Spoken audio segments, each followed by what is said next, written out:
அனைவருக்கும் இனிய இரவு வணக்கங்கள். நம்ம இந்த வீடியோ பதிவில் பார்க்க இருக்கிறது டிசிசிபி எஸ்ஆர்பி தேர்வுக்கான சிலபஸை தான் முழுமையாக பார்க்க போகிறோம். சரிங்களா? நீங்கள் நம்ம சேனலுக்கு புதியவராக இருந்தால் மறக்காமல் சேனலை சப்ஸ்கிரைப் பண்ணிடுங்க. உங்கள் நண்பர்கள் கூட்டுறவு வங்கி தேர்வுகளுக்கு படித்து கொண்டிருந்தாலும் அவர்களுக்கும் நம்முடைய சேனலை ஷேர் பண்ணிடுங்க. அவங்களுக்கும் மிகவும் பயனுள்ளதாக இருக்கும். வாங்க வீடியோக்குள்ளே போகலாம். மொத்தம் நம்மளுக்கு பார்த்துக்கிட்டிங்கன்னா 6 சாப்டராக பிரித்து கொடுத்துருக்குறாங்க. ஃபஸ்ட்டு கூட்டுறவு மேலாண்மை. சரிங்களா? இதில் இருந்து குறைந்தது ஒரு 35 கேள்விகள் உங்களுக்கு கேட்பாங்க.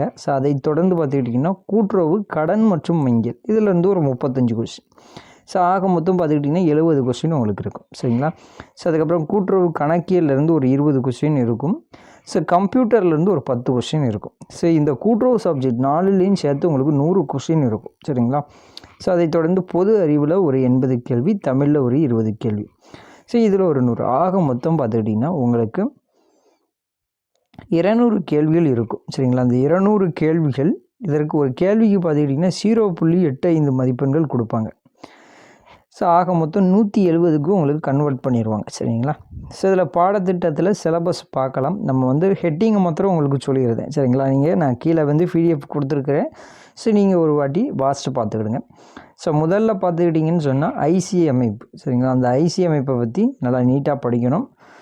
அதை தொடர்ந்து பார்த்திங்கன்னா கூட்டுறவு முன்னோடிகள், நம்ம இந்தியாவில் உள்ள கூட்டுறவு முன்னோடிகள், அதே போல் வெளிநாட்டில் இருந்த கூட்டுறவு முன்னோடிகள்.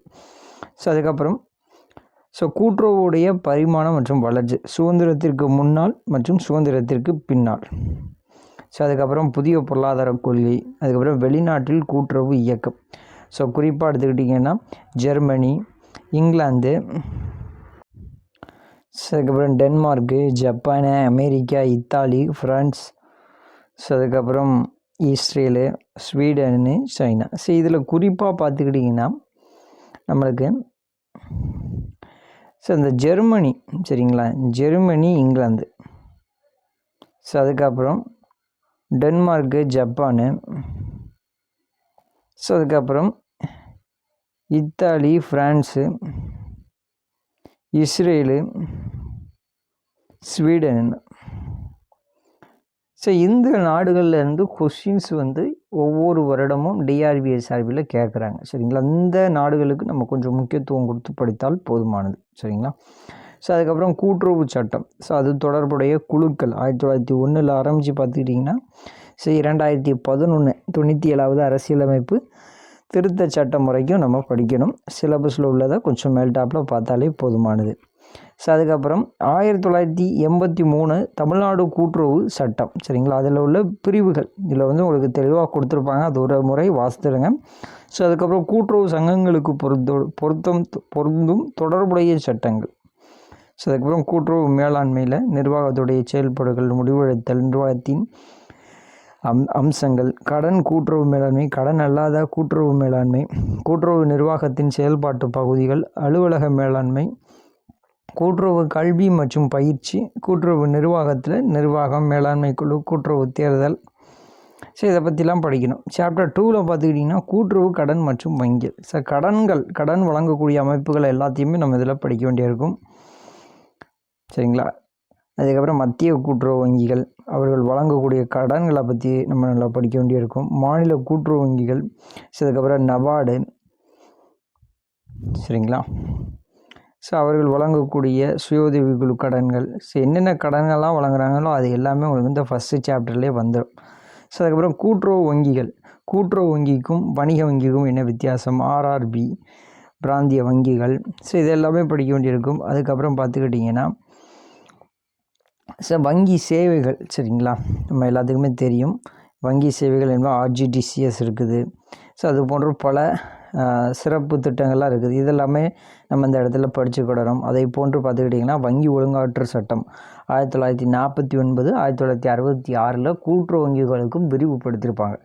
அது போக இதில் உள்ள பிரிவுகளும் நல்லா படிச்சுக்கிடணும். சரிங்களா? எஸ்எல்ஆர்னா என்ன, சிஆர்ஆர்னா என்ன, இதெல்லாம் தெளிவாக படிச்சுக்கிடணும். அதுக்கப்புறம் நம்ம ஆல்ரெடி சொல்லியிருப்போம் வங்கி சேவைகள், RTGS, ECS, NEFT, debit card, credit card, இது எல்லாமே நம்ம படிச்சுக்கிடணும் கூட்டுறவு வங்கிகளை பொறுத்தளவில். சரிங்களா? ஸோ அதுக்கப்புறம் கூட்டுறவு கணக்கியல் எடுத்துக்கிட்டிங்கன்னா நம்மளுக்கு 11th to 12th அக்கௌண்ட், அது போக டிசிஎம்மில் இருக்கக்கூடிய அக்கௌண்ட்டு புக்கு, சரிங்களா. இதை மாத்திரம் கொஞ்சம் தரவாக படிச்சுக்கிட்டாலே போதும்.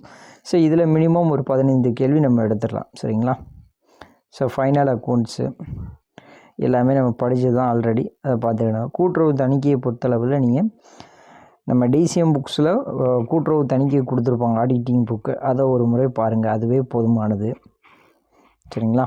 ஸோ கம்ப்யூட்டரை பொறுத்தளவில் டிசிஎம் புக்ஸு, அது போக 11th 12th இருக்கக்கூடிய கம்ப்யூட்டர் சயின்ஸுக்குள்ள புக் இருக்கும், சரிங்களா. அதை ஒரு முறை பாருங்கள்.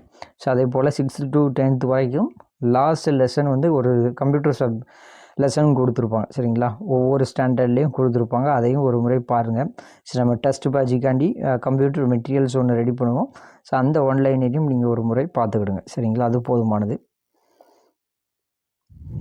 ஸோ இதில் உங்களுக்கு மைக்ரோசாஃப்ட்டு, ஸ்ப்ரெட்ஷீட், எக்ஸல் கொடுத்துருக்குறாங்க, பவர் பாயிண்ட் கொடுத்துருக்குறாங்க. இது எல்லாமே பேசிக் தான், சரிங்களா.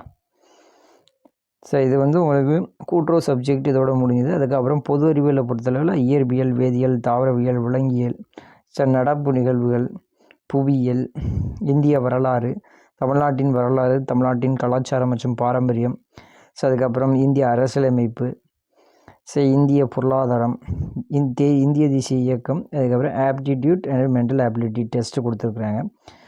ஸோ அதை தொடர்ந்து பார்த்துக்கிட்டிங்கன்னா நம்மளுக்கு தமிழில் பார்த்துக்கிட்டிங்கன்னா தமிழ் மொழி வரலாறு, தமிழ் இலக்கிய வரலாறு, அதில் வந்து முதல் சங்கம், இடைச்சங்கம், கடைச்சங்கம், அதுக்கப்புறம் சங்கம் அறிவிய காலம், கிபி 3ஆம் நூற்றாண்டு, சங்ககால இலக்கியங்கள், 10 பாட்டு 8 தொகை நூல்கள், சங்கம் அறிவிய காலம், கிபி 3ஆம் நூற்றாண்டு, களப்பிரர் காலம், நீதி நூல்கள், 17 கீழ்கணக்கு நூல்கள், அதுக்கப்புறம் புராணங்கள், இதிகாசங்கள், ஐம்பெருங்காப்பியங்கள் மற்றும் ஐஞ்சிறுங்காப்பியங்கள். ஸோ இலக்கணங்கள் எடுத்துக்கிட்டிங்கன்னா தொல்காப்பியம், அகத்தியம், நன்னூல், தமிழ் புலவர்களில் திருவள்ளுவர், இளங்கோவடி, ஔவையார், கபிலர், நக்கீரர், காக்கைப்பாடினியார், காளமேக புலவர், வேதநாயகம் பிள்ளை, இரட்டை புலவர்கள், பாரதியார், பாரதிதாசன், கவிஞர் கண்ணதாசன், கவிஞர் வாலி மற்றும் வைரமுத்து.